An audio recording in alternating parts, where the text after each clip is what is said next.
Yeah, good morning, everyone. um, we had a late start today because I thought some people probably still stay up till midnight on New Year's Eve, so I thought it'd be good to start a little later. So, a break for some of our late risers here, relatively late risers. um, yeah, and thank you for the beautiful meditation. Um, I'm so grateful for Thay's teaching and the joy that he brings to this practice and to our life in so many ways. And I thought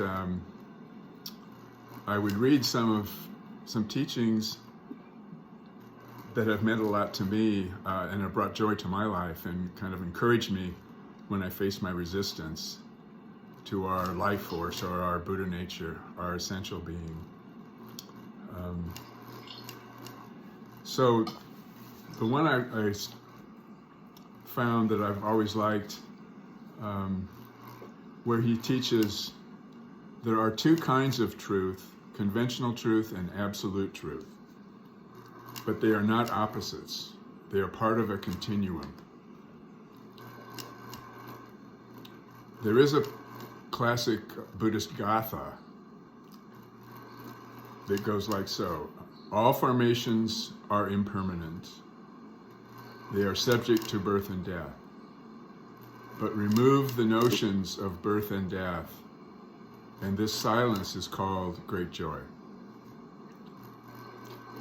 So he goes on to say, this beautiful poem has only 26 words, but it sums up all of the Buddha's teaching. It is one of the greatest poems of humanity. If you are a composer, please put it to music and make it into a song. The last two lines should sound like thundering silence, the silencing of all of our attachments to our many notions about who and what we are. And to me, this means when we confront our experience, our resistance, our suffering in many forms, our attachments, the Buddha's teaching is teaching us is teaching us to stay present, fully present as much as we can to our experience, without grasping the thoughts about it or turning away. So just staying present and receiving fully the life force that is this gift, that Judith mentioned in the meditation, the gift of our aliveness, the gift of our joy. And the background of silence that makes this joy possible. We talk about the precepts, the guidelines for living according to Buddha's way, and that they say the real true precepts, many teachers have said, are the precepts of silence and joy. That as we learn to stay present to our experience and know that even our suffering is embraced by this life force. It takes us a long time to fully realize this, but we begin to sense it if we embark on the path and our spirit of inquiry supports us. So it's a gift, and we learn how to offer our experience back to the Buddhas and to all beings. We really are all the Buddhas. And that's the way we slowly open to the absolute truth, the ultimate truth. And Thay goes on to say, to reach the absolute truth, the ultimate truth, we need to release the conventional truth that we find in our life. In other words, learn how not to attach to the conceptual teaching, but that the true test of reality is our actual experience of this. So he says there's a Chinese term that means halfway truths and another that means all the way hitting the bottom truths. The first two lines of that gatha I read, again, they're all formations are impermanent, they are subject to birth and death. Those first two lines are the halfway truths. And the third and fourth lines try to remove what we learned in the first two. So the third and fourth lines, but remove the notions of birth and death. And this silence is called great joy. And he says, when the notions are removed, then the perfect silence, the extinction of all notions, the destruction of all pairs of opposites, is called great joy. This is the teaching of absolute truth of nirvana. What does nirvana mean? It is absolute happiness. It's not a place you can go. It's a fruit that you can have wherever you are. It's already inside us. The wave doesn't have to seek out the water. Water is what the wave has to realize as our own foundation of being.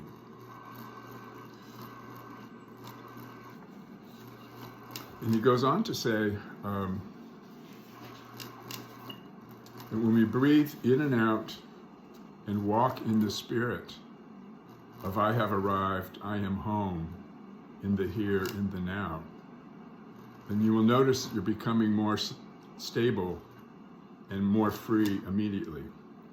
Actually, he says more solid and more free, but I think what he means is more stable, because we're also realizing that we're not a solid thing, that we're made up of this energy, and all the different manifestations of this energy are constantly changing all the time, inside us, outside us, what we think we are.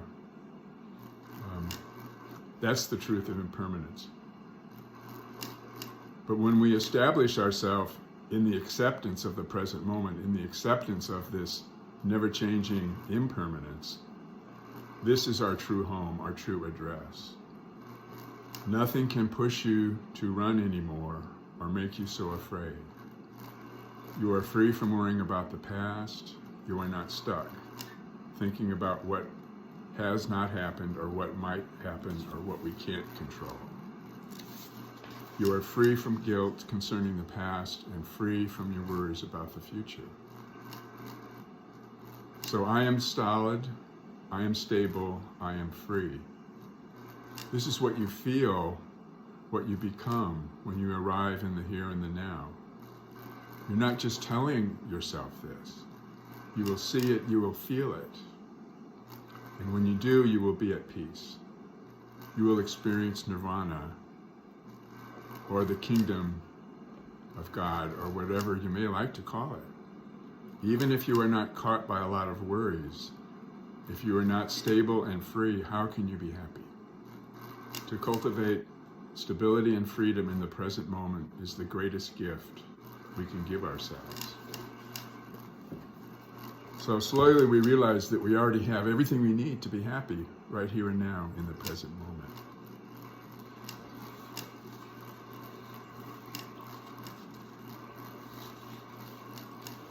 So it's crucial, he says, to look deeply at your thoughts and your views.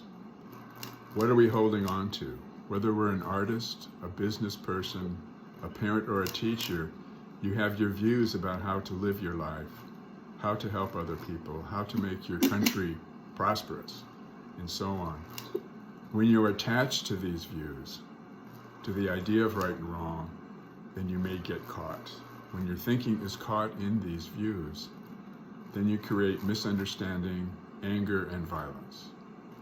This is what you are becoming in this very moment. When you are mindful of this and can look deeply, you can produce thoughts that are full of love and understanding. You can make yourself and the world suffer much less.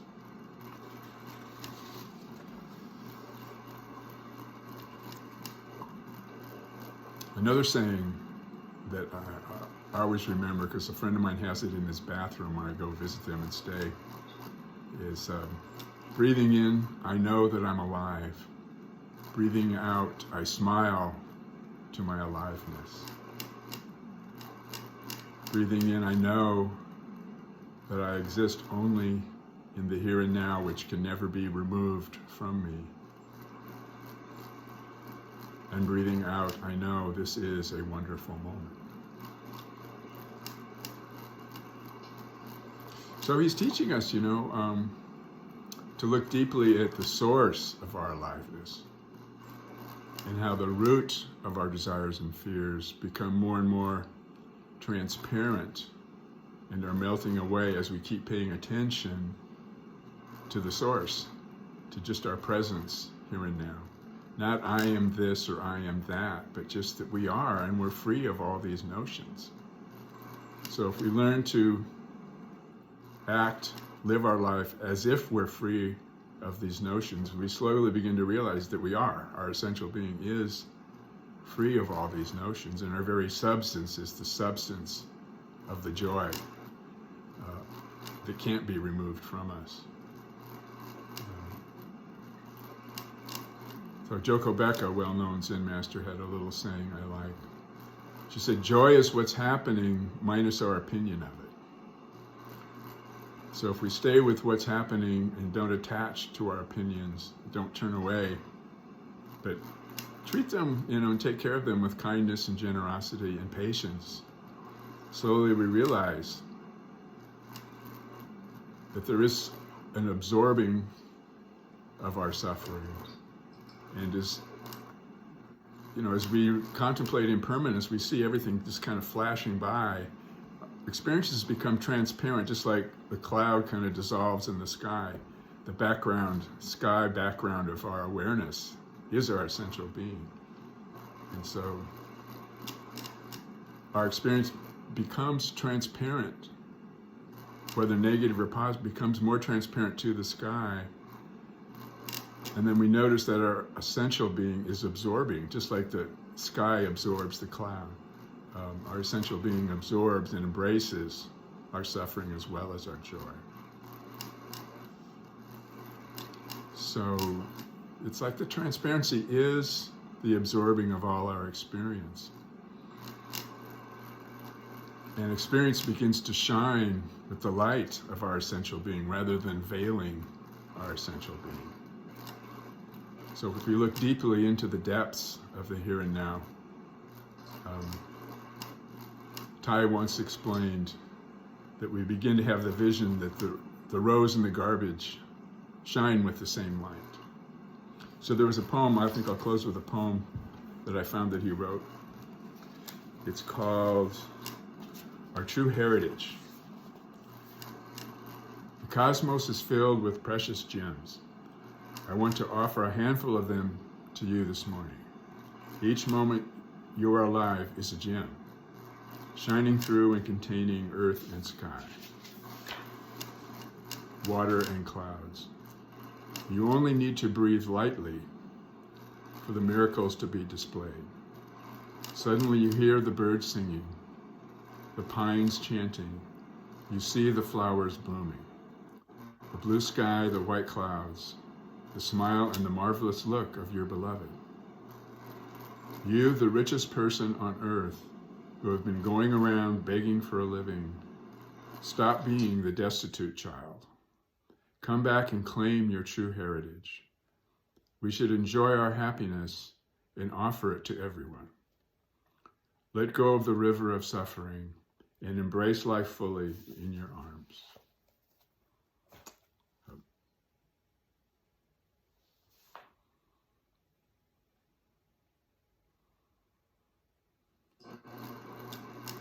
Thank you so much, Roger.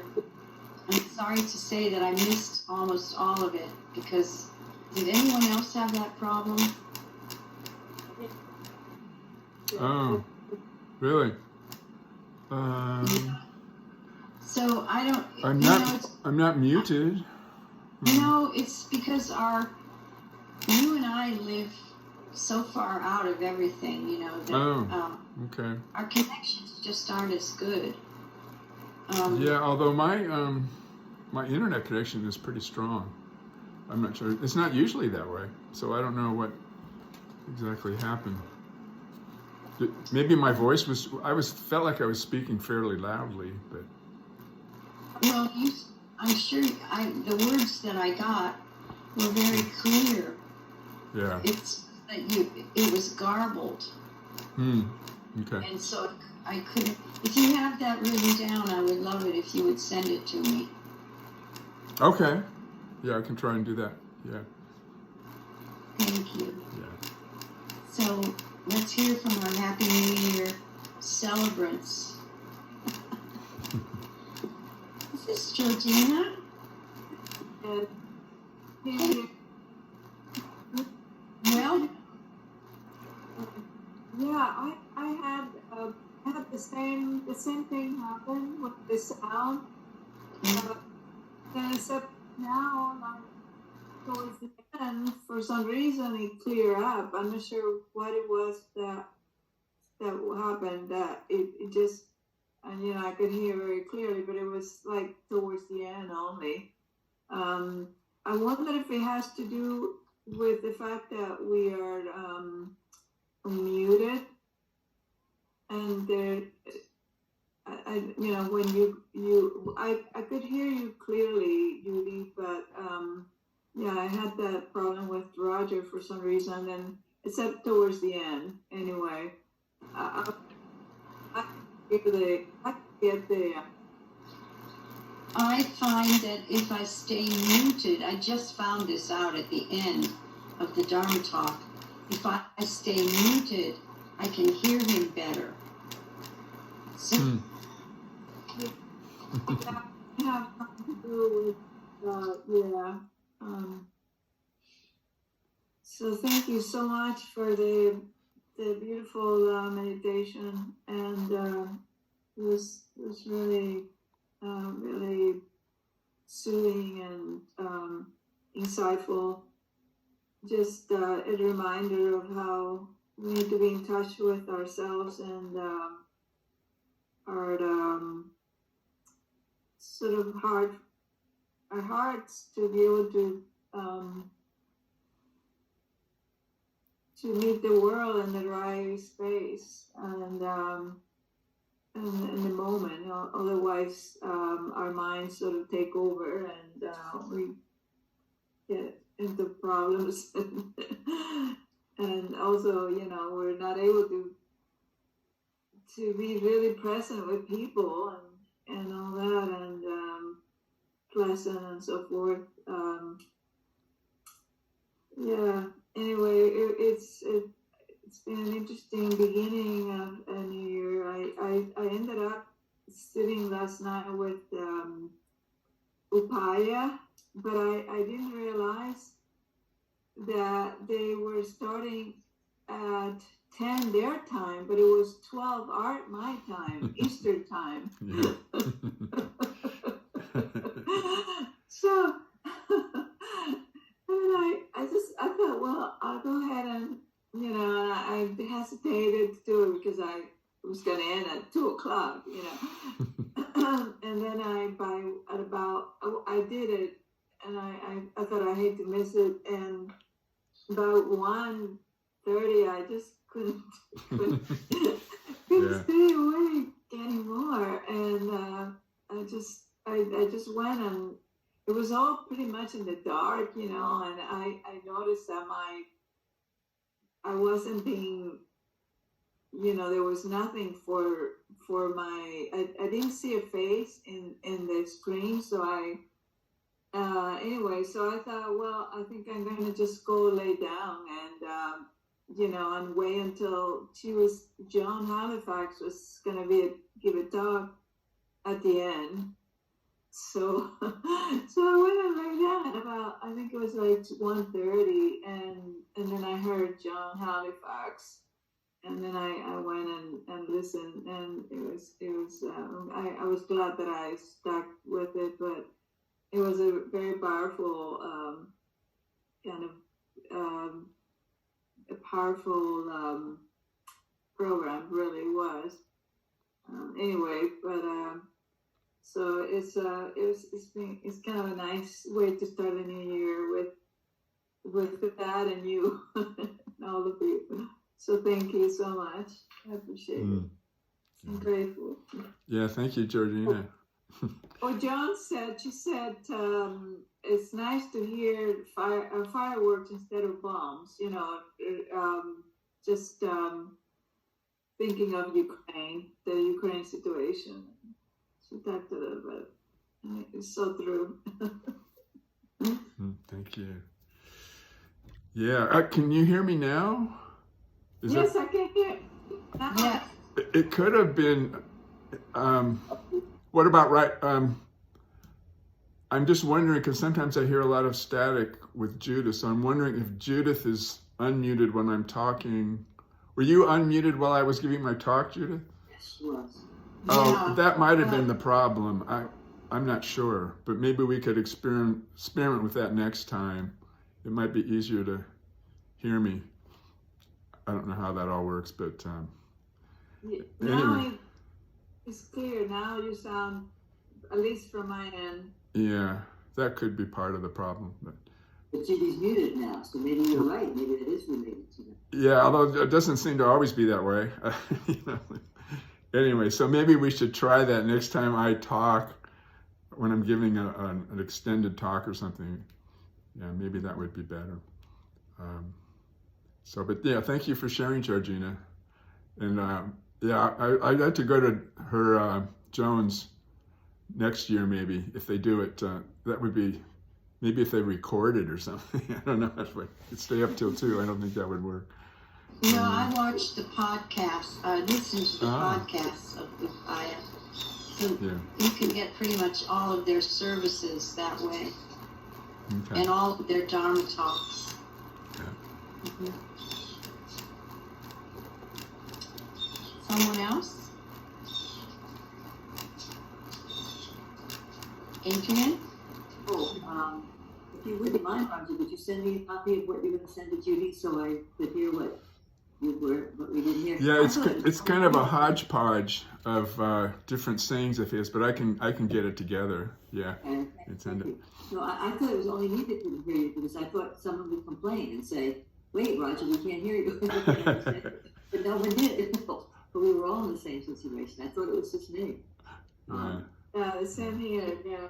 Yeah. So maybe you're right. Maybe it's not okay. Roger, talk now while Julie's off to it. See if it comes back. Can you hear me now? Very Yes. well. Yes. So now it's okay. So it's not all the time. It's just some of the It's time. not me, you guys. I can't put the finger on me on this. Well, it's a mystery, but anyway, next week I'll remember, I'll make a note to please raise your hand if you're not hearing me, and we have to see if we can fix it. Yeah. Yeah. Yeah, because I thought it was just me as well. So, Yeah. Yeah. This is Rosie. Timothy? Do you want to share? Good morning. Morning. It's Good good morning. to see you all virtually.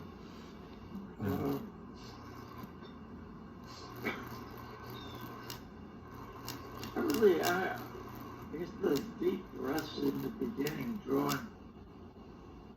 letting it go all the way down my toes and all the way back up was something I hadn't done in a long time.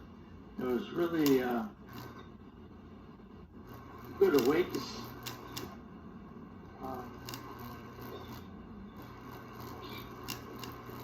The other thing I can think of that I'm thinking of right now is I don't make New Year's resolution. I make New Year's restitution to myself and to others that I keep that in mind. It's just different. That's all I can say.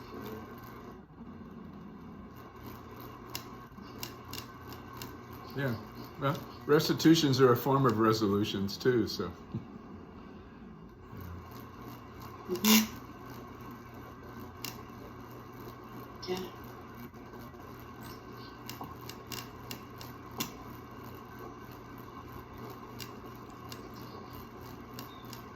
Well, if you can hear me now, let me just, the first Gatha I read, can you all hear me now?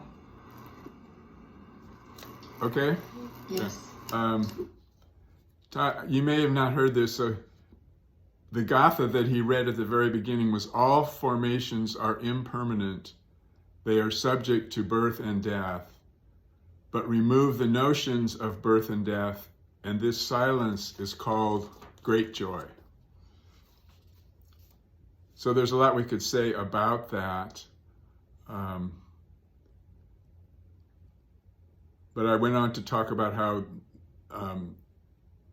in the discussion of the Buddhist precepts, teachers will often say that the real true precepts, the great precepts, are the precepts of silence and stillness that is always with us, that can't be removed from us. And that we learn through our practice to stay present to our experience, and our experience of, seeing, hearing, thinking, and feeling become transparent to this silence and stillness that is our true nature. The aliveness of that kind of permeates, and as we are aware of the impermanence of our personal experience, the life force, the light, and the joy of our true nature begins to shine through our experience, and we realize that we are made of this life force, this stillness and silence that is great joy. So that's the essence of what I was saying. And Judy, when Judy put her thing on mute, he became crystal clear. So there may be a relationship between whether she's on mute or not on mute. There may be, because it was very blurry, and so the minute she muted, it became crystal clear. So there may be just the first few words, and then so you just check and see, because that looks like what that was. And so sorry, the few words that I did get, I was like, oh, what was the rest of that sentence? Yeah. I'll put it together and send it out to the group. Yeah, thank you. Thank you, Roger. Thank you. We would like to see it. Yeah. That would be helpful to our practice. This is such a wonderful way to start the new year. And I just applaud you, Georgiana, for getting online that late. I can't do anything that late. Yeah. Not at this point in my life. So, yeah, and how many of us are looking at New Yorker cartoons, watching old versions of Won't You Be My Neighbor? Anybody? Anybody dancing? Does anybody dance? Here and there, yeah. I put Yeah. I'm too old for Mr. Roger cartoons. I was already a teenager when he came on. Oh, my daughter so adores Mr. Rogers that she has a framed picture of him in a prominent place, in her house. Yeah. Yeah. I like that.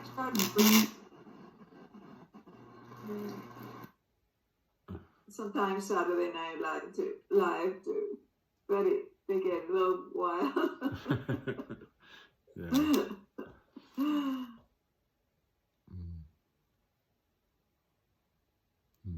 I grew up with Captain Kangaroo and Mr. Green Jim. Yeah. Bunny Rabbit, not so much Mr. Rogers. Yeah. I grew up with Howdy Doody. Does anyone? Oh yeah, Howdy Doody. Remember that? Mm-hmm. Oh yeah. All right, darlings, we have to close now.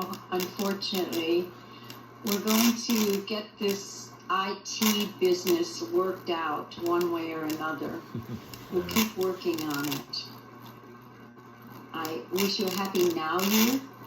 And that came from Larry, by the way. That's Larry's idea. And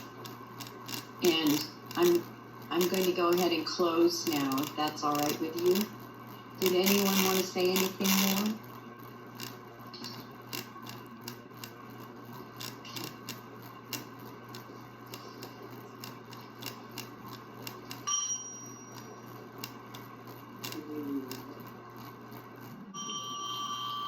May the merit of this practice benefit all beings and bring peace.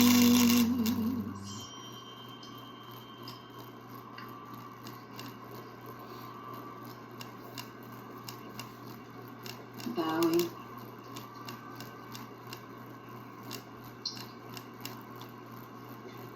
Happy New Year, everyone. So, let's go out there and live this new year. Yeah, Love you guys. love you all. So I guess we'll meet at 8:30 next week. Georgina, I'm glad. Yeah, that's so that we don't lose Bob. I don't know where he was this morning, but anyway. All right, we had a few people let me know they couldn't be here today. 3 people, not Bob, but 3 other people. So we'll all join up again next week. Okay. Have a great one. Happy New Year. Love. Bye bye.